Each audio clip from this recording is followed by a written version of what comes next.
We're Batman at 89.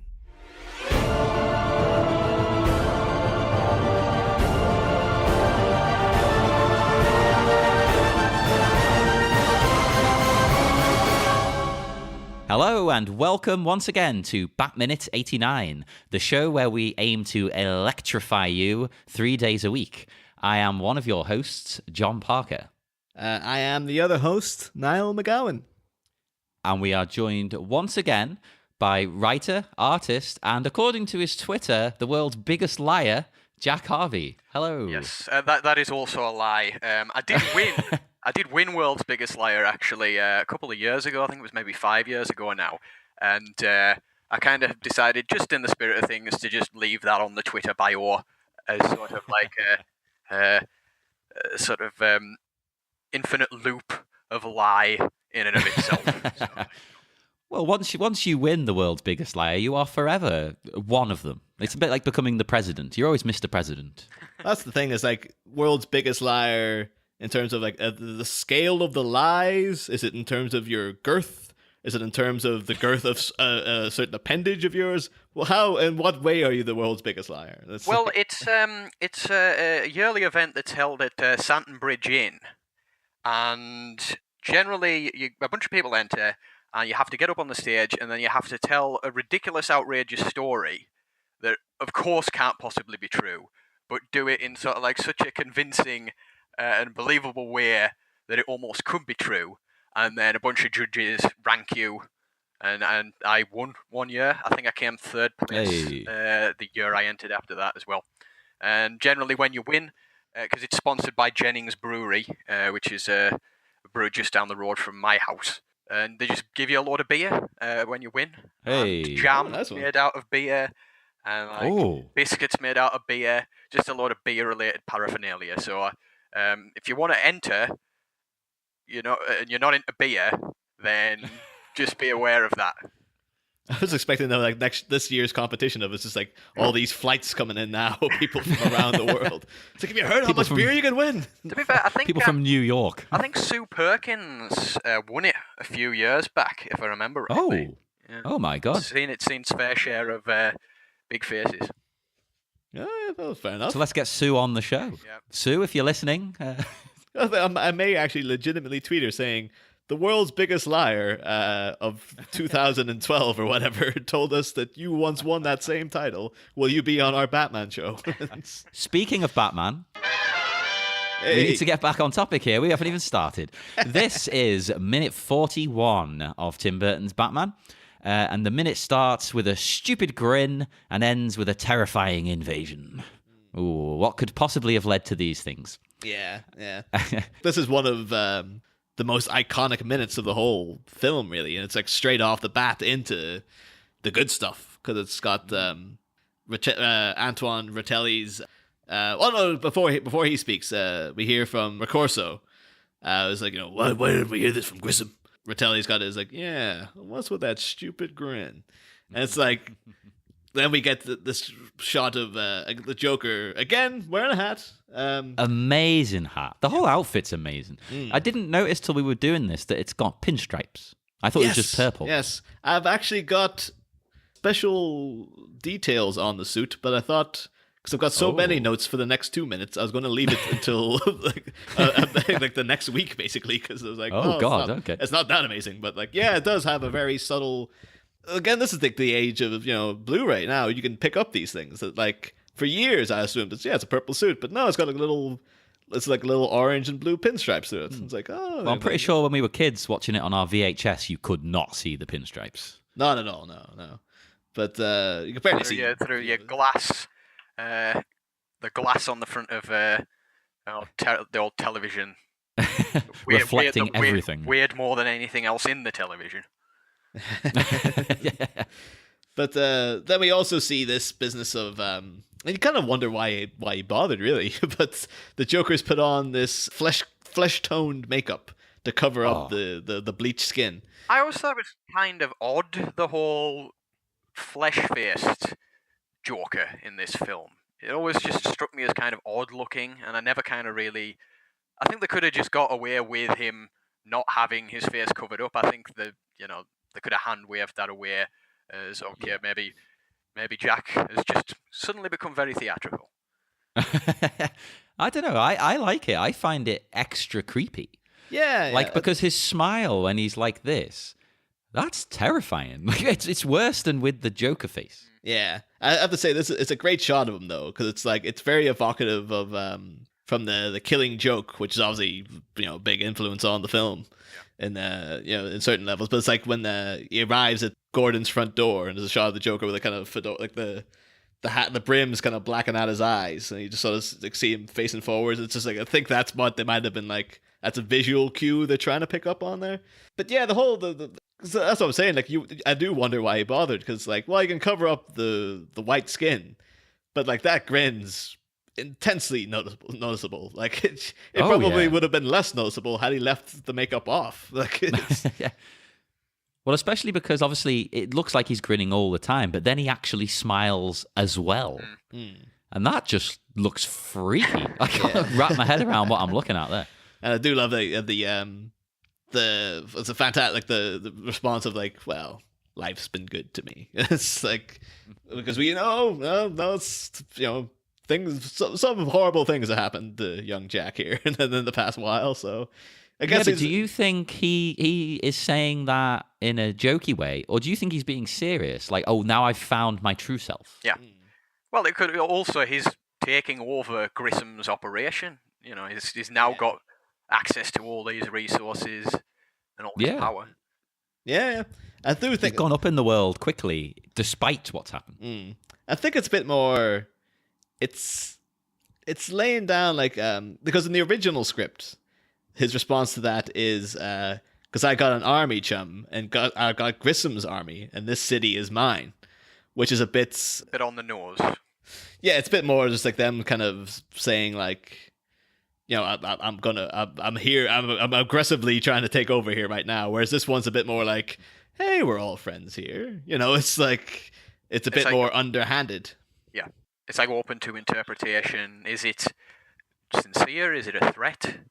Is it, a window to his madness? I think as well, when he's I don't want to call him the fleshy Joker. That sounds disturbing, doesn't it? But okay, the fleshy Joker, that's his new thing. I think you can buy a certain product on the internet called the fleshy Joker these days. Well, if you couldn't, you will be able to about 2 seconds after this. Get that trademark. That can be your first piece of Batman merchandise. That was an avenue I wasn't expecting us to go with the merch, but yeah, okay, fleshy Jokers coming your way. But I think he should have, just for comedic value and a little nod to the old show, he should have slapped a moustache on there. That would have been fantastic. Yeah. Well, there's actually, that would have been an extra nod, because apparently in the comic lore, the first time the Joker did put on flesh-colored makeup was in his first issue. His first appearance, and he did have a mustache on top of it as well. So hey, there you go. I'm channeling that without even knowing. Apparently, they memorably did that in that first issue, and then in an issue called "The Case of the Laughing Death," which is a hell of a title. I'll give them that. But it brings to mind as well that it's a little tidbit I thought was weird from the novelization of The Dark Knight, which I didn't read, but I remember at the time people in forums were saying, this is weird that they've included this in it. Is that, the one shot you get of Heath Ledger in that film without the makeup is when he's out disguised as a policeman. And apparently they said, because the whole thing in the build-up was like, oh, he never takes off the makeup and all this kind of crack. And apparently they said in the novelization, it specifies that he's wearing flesh-colored makeup on top of his normal makeup. So he just looks... What? Yeah. What? But then how does he take the flesh-colored makeup off? Without to reapply regular, that makes no bloody sense. I think it's ridiculous. They might have just been getting a bit too ambitious for that novelization, really. This is why I hate novelizations. I mean, look at the bloody Gremlins one where the Gremlins are from space. That's what film novelizations are. They just answer questions that nobody asked. Exactly. It's basically fanfic. Yeah. Let's be honest. But then we get you're talking about Ratelli throws in his well, what if we say no? And it's very much going for an aggressive, like, well, what are you going to do, big guy? Kind of like, who are you to swan in here to tell us what's what? this bit here then, because I do like Jack's motion. Again, this is a thing I didn't really spot until now, where because he gets up and he's like, "Oh well, Fratelli, nobody wants a war." He walks over to him, but I used to always think there was something weird about the way he walked here, because it seems very kind of stiff and angular and the sort of shuffling way over. And I remember I used to always get this mixed up then, because we're going to have to spoil what happens in the rest of the minute. Is that what? He's got this electronic Joker buzzer that's going to electrocute Fratelli. And then I remembered later in the film, because he's got the really rigid smile and he's got this weird rigid way of talking, or rigid way of walking in this bit at least. And it's slightly odd. But then that coupled with at the end of the film, when he when Batman and Vicky are hanging off the church tower, and he's like, "Oh, let me give you a hand," and it turns out he has a breakaway hand in his, just there suddenly. And I used to always be baffled as a kid. I thought, is he kind of like half cyborg now or something? Why is he walking so weird? More machine than man. Yeah, so it's why does he have a breakaway hand? And then he has this buzzer, but it doesn't seem what is there something up with his own hand? Because he always has the gloves on and stuff as well. And my little my 8-year-old mind or whatever was just a bit he must be partially it didn't allude to it earlier, but it seems as if he's part robot or something now. Who knows what that doctor? It's a good job they didn't ask you to write the novelization back then. You could have just had an entire bit about, by the way, the Joker's a cyborg as well. A whole chapter discussing the doctor, performing the surgery. He didn't just do his facial reconstruction and things like that. Yeah? He built him a new arm. He's stronger. He's better. I mean, speaking of the buzzer, this is sort of the Joker in this film's first real Joker moment as well. Sort of the theatrical side to the horrible things that he does, the theatrical murder and things, which sort of, at this point, looking back now, is when you really start to look at Jack Nicholson's performance of the Joker and sort of start subconsciously comparing him to the other Jokers that have made it in films. And I think it's interesting because it's interesting how opinion sort of turned on Jack Nicholson after The Dark Knight came out, because before The Dark Knight came out, everybody was saying, "Oh well, Heath Ledger might do a good job, but he's never going to match Jack Nicholson." Before The Dark Knight, Jack Nicholson was generally considered, I think, in popular opinion, as a flawless Joker, the best rendition of the Joker. Oh yeah, seen on screen. And then suddenly after The Dark Knight, I started to see people basically say, "Oh well, Jack Nicholson does an excellent performance, but he's more playing a character called Jack Napier who takes on the mantle of the Joker rather than the Joker." And I don't necessarily. I could see that. I don't necessarily think I agree with it. I personally think there's never been a bad Joker, and that might be a bit controversial because I'm including Jared Leto in there. I actually kind of like his performance.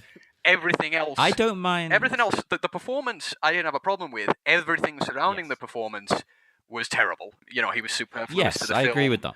And the character visual design was a bit of a mess, and his own antics on set were, completely abhorrent. But the performance itself, I generally don't have a problem with.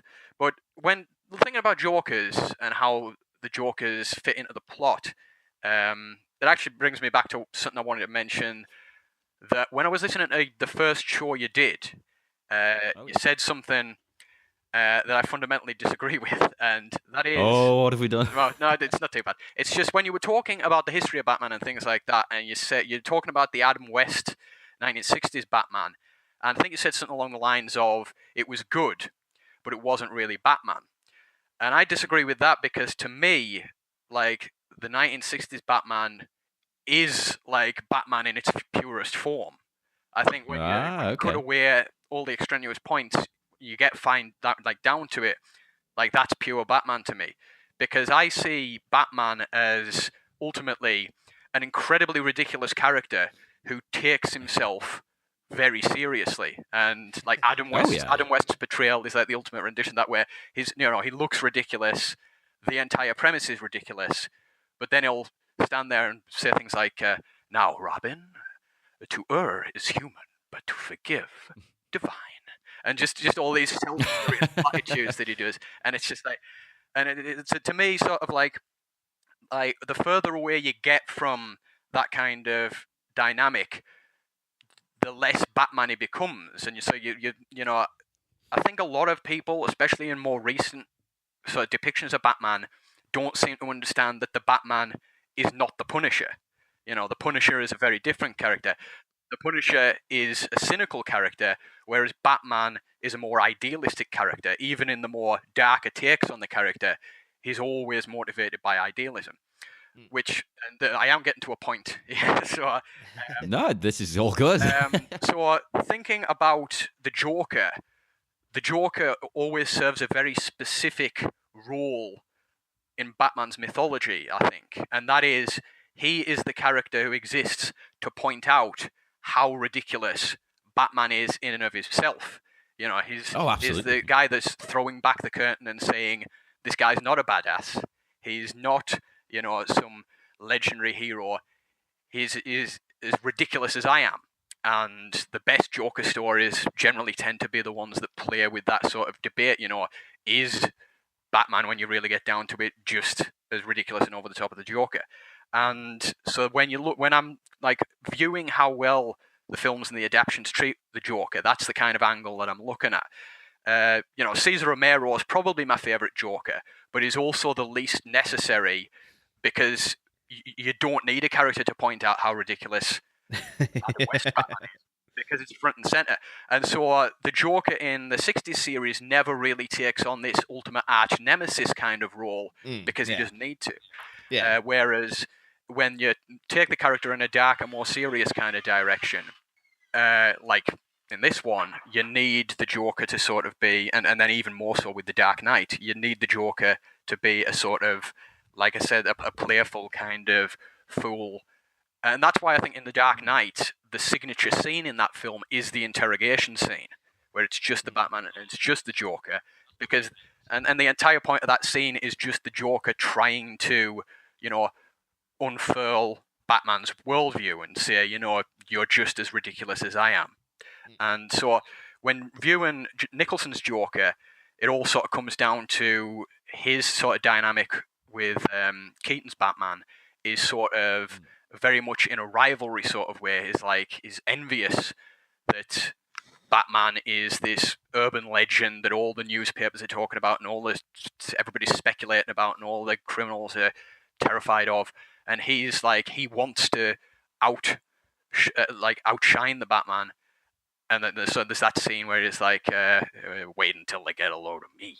It's sort of, and that's why I think, even though they've got these changes to the mythology and they're giving him an origin story and a name like Jack Napier and all that kind of stuff, he still works ultimately as the Joker because he fills that kind of dynamic with Batman. He has this kind of, you know, sort of wanting to, you know, because later on in the film, he goads Batman into sort of coming out to challenge him. I can't remember specifically, but there's like a scene when he's on television and it's like, it's the main event or something like that.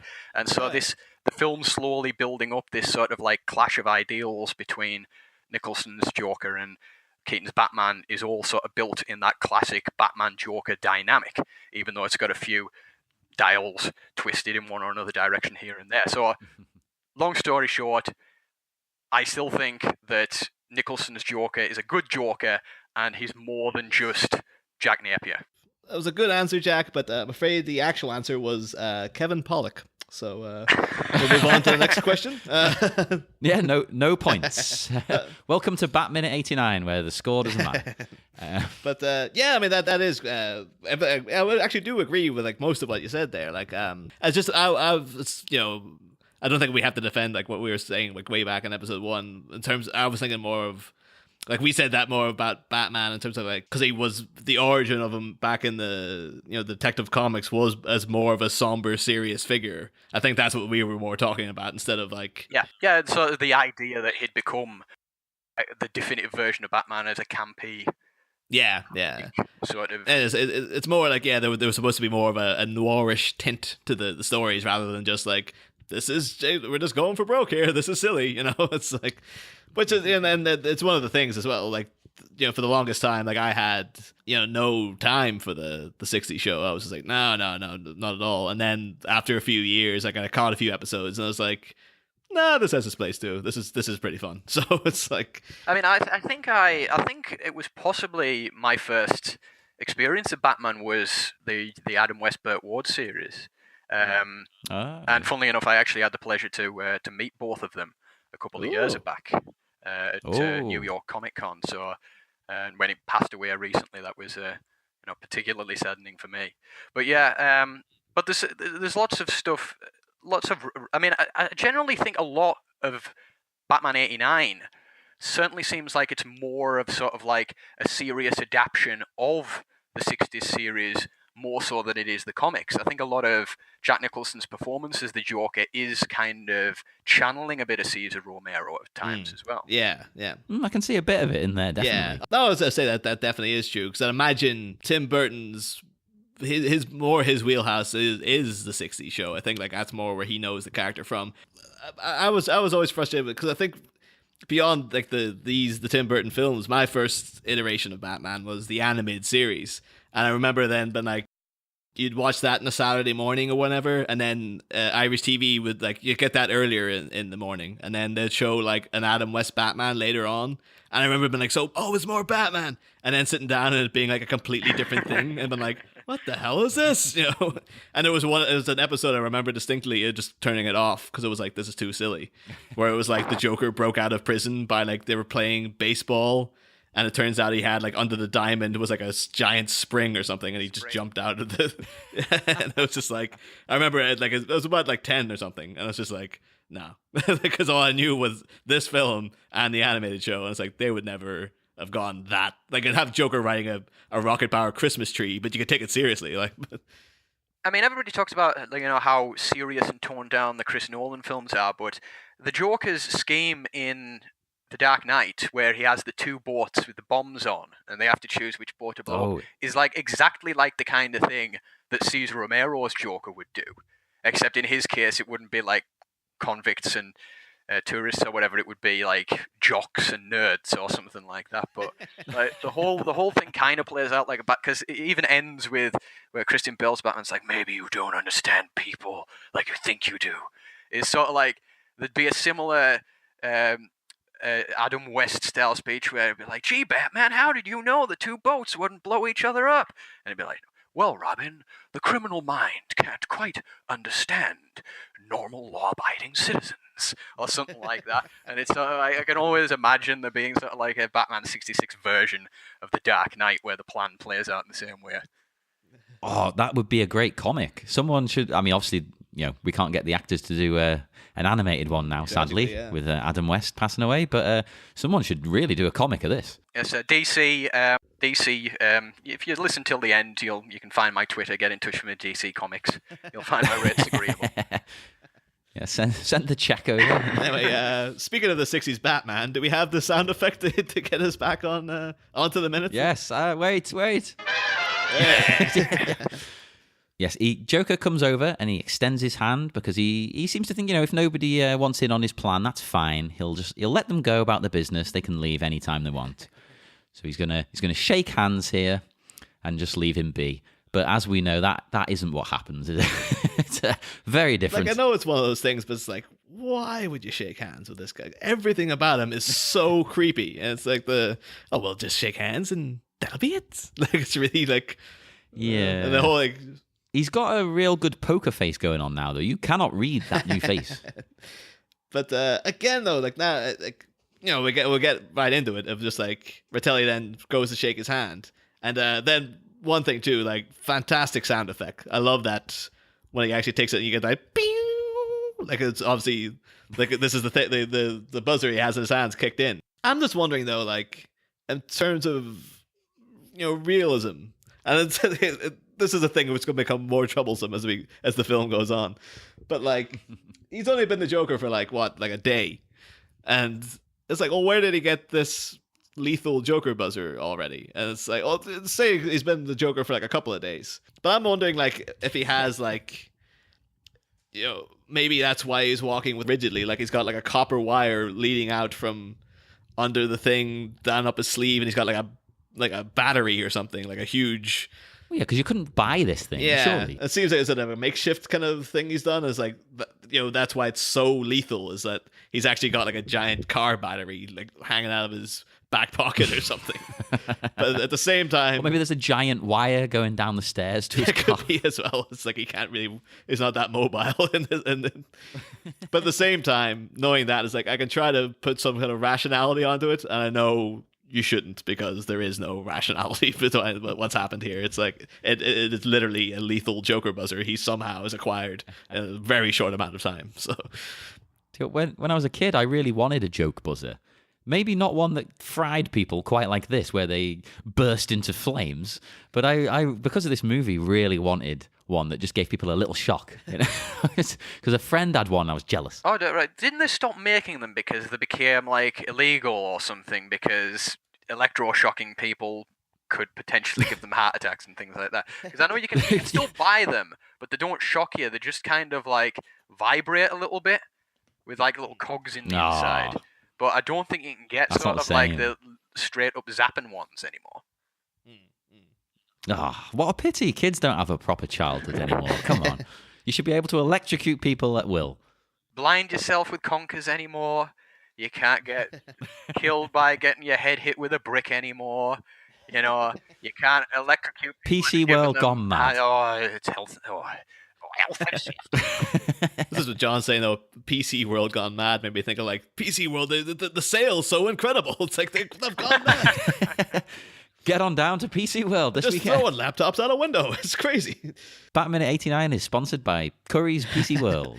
But I suppose in terms of a bit of lore here, because we get the Joker buzzer is one of like his most iconic instruments of death. Basically, like it's a thing that he frequently uses. It's usually not an electroshock one that he uses, though, isn't it? Because like the one he uses in Killing Joke just poisons them and leaves them with the smile on the face. Yeah.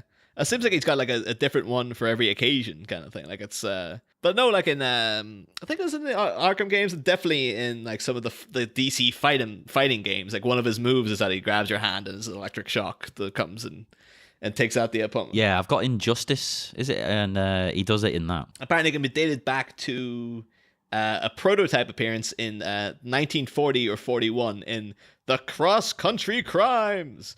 Where apparently they said originally he makes up a dummy to look just like the Joker, and then if you go near it, it electrocutes people. But then later on, it doesn't specify it's in the same story, but it says later on then he actually has a harmless electric buzzer that he uses on a policeman to distract him. What's the point in that? I think maybe it could have been just like it was the. Well, you do see it used in by Cesar Romero in one of the 66 ones where he uses it. It's actually that one I said earlier before when he says to forgive is divine. To err is human, to forgive is divine. And then Batman and Robin shake hands with the Joker and he paralyzes them with dual hand buzzers. somehow paralyzes Batman and Robin for like 3 whole minutes or something. But apparently, then it seems like this is a thing I was amazed to find out. But apparently, it is frequently quite sort of overlooked now. One of the most prominent uses of the Joker buzzer was that he kills Mr. Freeze with it at one point in the comics. Like there was a period of time where Mr. Freeze was dead, and apparently it was that the Joker broke out of Arkham. He found out that he went back to his old hideout. And he found out that a lot of his goons had just joined Mr. Freeze, and that was this is our boss now. Then he's just like, oh, well, that's fair enough. And then he shakes his hand, and apparently, you see, like, I'll post up the panel when this episode airs. But like, if you remember properly, like, yeah. But it's like the Mr. Freeze is like the glass in his suit and everything cracks, and it's like apparently that's him dead. And it's just like the Joker goons, they're back on his side now because they're fickle. So, and I guess after you saw him just kill a guy, it's only comic book dead, so you're not dead for good in comics ever. Yeah. Oh, jeez, it's like wrestling. It's like wrestlers who have a retirement match. They're not retired. A year later, they're back. How many retirement matches has Ric Flair had? I don't know. But I did note apparently that it was the popularity of the Mr. Freeze in the animated series when they did, when they actually treated the character dead seriously and made that, terrific episodes with him. That, inspired the comics to be like, we should bring Mr. Freeze back and just, again, just do the little classic, he wasn't really dead, or something's happened, he's not dead. And that in turn inspired the movies to bring Mr. Freeze in, also in a very serious, realistic manner. Did it not? I like this as well because Joker breaks into song, and he sings, "There'll be a hot time in the old town tonight." And I thought, I don't know this song, so I'm gonna look into it a little bit. So I apologize for the fact that I'm basically just going to be reading notes that I found elsewhere here. But I looked into it, and it was an American ragtime song. They don't really know 100% when it was recorded and whatnot, but it was copyrighted around 1896 by someone called Theodore Metz. And the song was a favorite of the American military at the start of the 20th century, which I found interesting, during the Spanish-American War and the Boxer Rebellion. And it became popular in the military after it was used as a theme by Teddy Roosevelt's Rough Riders. And these days, it's still popular because it's sung by the fans of the Chicago Fire soccer club during matches. So, yeah, it's still being sung. I think if I was singing it, though, I'd have to do it in that Nicholson, like, oh, there'll be a hot time on the old town tonight. You can't not unhear it. The thing is, it's a ragtime song, so it's probably done in that way anyway. But the thing is, though, like, great scene. Nicholson's really selling it, and it's got this weird business of Ratelli's heads. They've added this red glow and the steam coming out of his friggin' collar and everything, and flames are coming up his face. Yeah, that glow's insane. Like, what? It's the weirdest effect I've seen. The thing is, he's not really reacting all that badly to getting electrocuted and fried alive. But the thing is, the only people who are even less reacting to it are the other gangsters who are just sort of like, like they're just looking at this, just like, well, whatever. There's that Asian guy he's completely just not even got any kind of facial expression. He's just like, yep, I see this all the time. Yeah, it's like the Bond villain school of offing a subordinate. Everybody else is just like, that happens. Well, yeah. Do you think that they've seen this kind of thing in the past? I don't get that impression. Do you think that they just don't want to say anything because he might do it to them? Or do you think it's because they just added all these effects in post? I think it's the old tough gangster kind of thing of like they don't want to show face. Like they probably are kind of freaking out, but they're like, don't let them see that you're scared. It's like, and because again, if it was us, we'd probably be like, what the hell? What the hell? But like, and then we got another terrific little bit of Nicholson Joker laugh where he goes into the woo, and it's like we get the reveals now the charred skeleton of Ratelli that's left. I looked up the voltage, and apparently in the script it's 40,000 volts. But I am a modern man, so I know nothing about anything technical, right? What is that a lot? I've never even changed a fuse. I don't know. What I want to know is how does he get a charge that powerful in a tiny little hand buzzer? So maybe he does have a copper wire leading up his arm to a hidden car battery that's down the back of his trousers or something. He must do, and he must have been planning to do this to someone the entire meeting, surely. Yeah, but it must have been like, no matter, I've gone to all the effort to make this thing. No matter what, someone's gonna get electrocuted in this meeting. Like, I'll do it to like the waiter who comes in to give us the drinks or something. Like, someone's gonna go down. It would have been so disappointed if they'd all went, yep, okay, that's fine, you take over. I think though as well, we would be remiss if we didn't address the fact that this scene is essentially remade in The Dark Knight as well, where they change it to the I'm going to make a pencil disappear, like all that business.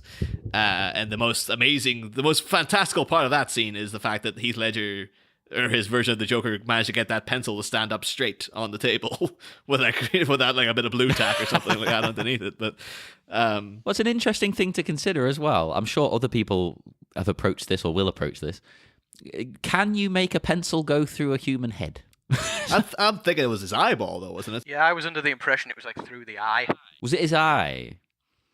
Can you do? I mean, I suppose you can. Yeah, It seems he does slam him down with quite a bit of force through the eye. I imagine, yeah, that would. To me, that's. Is it? See, the eye makes sense to me, but to me, it always visually looked like the head, which I didn't understand. So the eye is what I thought would work. Yeah. So I'm glad you're saying the eye. Maybe it's explained in the novelization. Yes, in great detail. But I wanted to mention then, because again, in comparison to the gangsters we have here, because they have absolutely no reaction, but then the Dark Knight has. Because I know the Batman Begins podcast is coming up, and like presumably when they're done with that, they'll move on to the Dark Knight.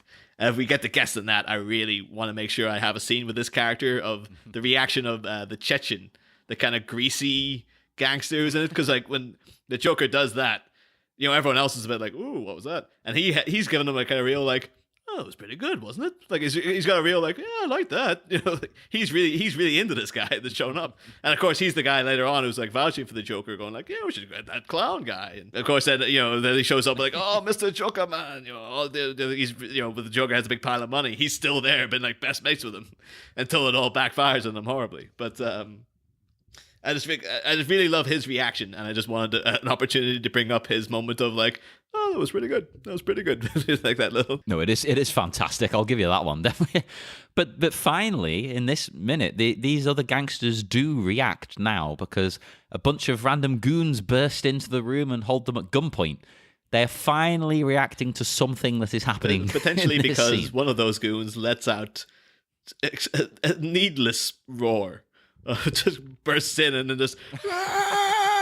It's like, but yeah, after that roar, that's the last of the action for the minute, and that's all the notes I have, I believe. Oh, so yeah, same here. I'm tapped out. Jack, is there anything else you want to bring up in this minute before we shuffle off to Buffalo?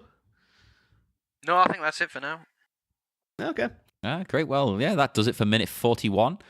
So make sure to tune in again on Friday, where we will have minute 42, when we'll be making your weekend start with a bang, because we're so lovely. You want to spend all your time with us. And I'm sorry that we're not here with you over the weekend. But yes, you can send us messages online, on Facebook at the Batminute89 Listener Society, or tweet us at Batminute89, because we're very contactable folks. We're very chatty. Get in touch. And Jack, have you... Yeah, you can find all my books and short stories and things at ljackscomicsblog.blogspot.co.uk. That's EL at the start. And on Twitter under EL_Jackington at Hotmail. No, not at hotmail.com. What am I talking about? At Twitter. Sorry, on the twitter.com. Join us again on Friday, because we will be back once again for minute 42 of Batman. Next time, Antoine cooked to a crisp, Grissom's mob goaded at gunpoint. What new depths will our nefarious rogue sink to? Tune in next time. Same Bat Pod, different Bat Minute.